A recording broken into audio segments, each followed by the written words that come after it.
In today's episode, we're going to look at the psychology found in the Elton John musical Rocketman, or as I like to call it, Rehab the Musical.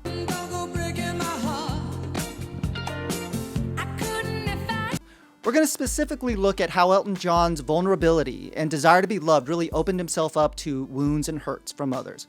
We're going to look at his defense mechanisms and how he coped and lashed out to really deal with the neglect that he felt in his life.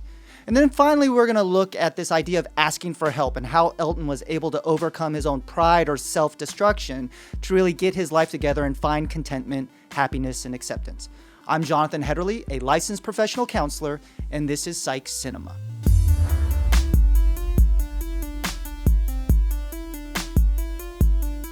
Psych Cinema is Shrink Tank's video series where I explore the psychology found in the films that I watch and love. Now, before I get started, do me a favor. Subscribe to our channel, and that way you won't miss out anytime we drop new content that explores the rich intersection of psychology and pop culture. Now, I had the privilege of watching an advanced screening of Rocketman, the new Elton John musical directed by Dexter Fletcher, and I gotta say, I really enjoyed it. And I immensely enjoyed it more than Bohemian Rhapsody, which is interesting because Dexter Fletcher actually was brought in to finish that film when that director, Bryan Singer, got fired. But really, I want to look at this and some of the unique things that make this not just a standard biopic. Because first and foremost, I say this tongue-in-cheek, but it really is Rehab the musical. The whole film is framed with Elton walking into a group therapy session and telling his story. And I think that's really important because it provides a point of view for the audience, but it also allows the movie to take a lot of licenses and liberties that it is not a literal or factual retelling of Elton John. It's really more, there's a lot less realism, there's a lot less need to have everything be factually accurate. Similar to someone going into therapy or a 12-step meeting and telling their story. There might be a lot of romanticization. There might be a lot of more emotional storytelling rather than it being 100% narratively accurate. And so with that, one of the things that this film is different, it's not really a biopic with musical performances. It is a musical. And the film allows the songs of Elton John to really tell us the emotion and what is going on with the characters rather than just him performing in a concert setting or as he writes certain songs. And I think that's really important as we look at the first aspect of this film that I really want to touch on, which is vulnerability and a desire to be loved. So the film sets up Elton John as a child, which his name is Reginald Kenneth White, as a chubby, shy kid who really just constantly is throwing out bids of affection towards his parents. And he has a very distant and neglectful father, and we take it from the film that through his service or just military background that he's very stoic, and he's really not capable of showing love and affection. Won't hug his son, won't tell him that he loves him. And then he has his mother, who in a lot of ways is more self-absorbed, more distracted. She shows inconsistent attention towards Reginald growing up, but later in the film, when Elton reveals that he is gay to his mother, she basically says, you never will be loved. You know you can never receive love with that lifestyle. And so we just sort of see his desire early on to be loved. And that really translates into his songs. And even though Elton John did not write the lyrics to his songs, just the emotion that he marries and the tunes that he marries to the words really expresses this vulnerability and opening up to others. And that really, throughout his life, really exposes him to be taken advantage of to other people, but also in a lot of ways to have a very inaccurate idea of love and affection. So he really feels a sense of conditional love, that he has to perform in order to be loved. And then that sort of moves us into the second aspect I want to look at about the film with Elton John, which is his defense mechanisms. Here we have a film that zones in on how he feels very unloved. He's very self-conscious, he's chubby, his mom says you're gonna be bald. In a lot of ways, he plays a piano, which, if you want to jump into rock and roll, is not considered the most rebellious of instruments. So what does he do? in one of his first performances, he feels a lot of stage fright and is about to have a panic attack. But we see all of a sudden that he transforms when he's on stage. And this is quite common to where performing is one of his defense mechanisms. It's not Reginald Kenneth White that is performing. It is Elton Hercules John.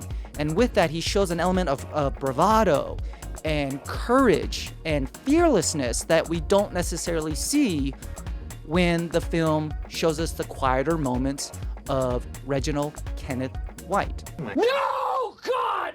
And so we see these defense mechanisms that even his costumes or his on-stage persona, in some ways it starts to splinter even more, that the more outrageous and attention-seeking that it gets on stage, the more we see Reginald really longing for love, and he's self-medicating, and there's a lot of insecurity and hurt and anger that he starts to really dabble with drugs and alcohol. He talks about cocaine in the movie. He admits that he has an eating disorder, that he's a shopaholic. You see all of these ways that he tries to fill the inside of him that just will not sustain him with love and affection or feeling good about himself. And so you see these defense mechanisms, or this splintering, that on stage he's a certain way, in real life he's another way, and he can't reconcile. He feels like people love Elton John. People come and pay to see Elton John. Nobody cares about Reginald Kenneth White. Oh! Oh! Oh, God! And with that, again, is this person that when he's not on stage, he feels alone. He feels neglected. He doesn't feel like people love him. And soon his drugs and alcohol really warps his outlook on reality in his life. So he actually clings to very toxic and unhealthy people while pushing away people that really care for him and have a genuine desire to help him. And so you have this very vulnerable young man that was very invalidated by his caregivers, his family. You have him become very successful, but he feels this bondage or enslavement that people only love him if he's a certain way, which is a very exhausting way to live life. And privately or internally, he's really suffering, and he's medicating that and numbing himself to the point where he overdoses, to the point where he goes to rehab. And the film posits that he voluntarily walks into rehab, so there doesn't have to be an intervention. He finally comes to realization that he's hit his rock bottom, and everything that he's doing to cope with life just isn't working for him. So what does he do? He goes to rehab, and that's really where the story starts before it looks back, and then that's really the bookend where the film concludes about him recognizing what he needs to do and what needs to change in his life. And with that, we see, first and foremost, asking for help. That he asks for help, that he accepts help from other people. In telling his story, he's able to kind of to externalize and vocalize his hurts, his anger, his resentment, his insecurities, his doubts. And through that purging, it's very cathartic for him, but he's also then able to come to the other end where he's able to take responsibility for his actions. Because in the process of being hurt, Elton has hurt a lot of people. He hasn't just hurt himself, he's hurt a lot of other people. And he's able to take responsibility for that instead of always blaming others or positioning himself as a victim. And this is really important in rehab or recovery or even the 12 steps, is to not to scapegoat other people and to not be able to see what role or responsibility we have in our life, both in what's happened in the past as well as how do we change the trajectory moving forward. So he's able to take responsibility for that. He's able to, at the same time, find acceptance. Accept that insecure, shy, chubby little kid and say that I am both Elton John and I am Reginald Kenneth White. No! No! No! And neither is unlovable. That is who he is. So that he's finally able to reconcile the two and be comfortable in his own skin. And so with that comes acceptance versus that immense shame and guilt or buying into the message that his parents gave him when he was younger, that you're not lovable. That even if he puts himself out there to be loved, that people are going to reject him or turn him down. So that first and foremost, if he can like himself or love himself, then he opens himself up to the love of other people. Now, all of this, again, it's crafted in this musical, so that it breaks out into musical numbers, and there's an element of dreamlike or fantasy with this, so that the music and the words are not just performances, they're really the internal monologue of his hurt and his longings. And I'd be curious to hear from you. The fact that this is not a straight up traditional biopic, but it's really a musical. Were you able to make that jump?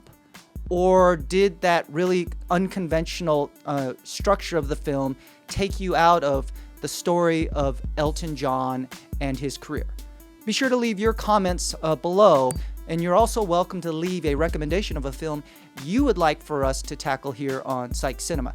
I'd also be especially curious to hear from you. Are there films that deal with addiction and recovery that you recommend as well, that you think does a great job in like getting to the root of people's addiction and why they self-medicate through drugs and alcohol? Be sure to check out our website, shrinktank.com, where you're going to find more articles, videos, podcasts, and more that explores the rich intersection between pop culture and psychology. Well, that's going to do it for this episode of Psych Cinema. Thank you for watching. Until next time, we'll see you at the movies.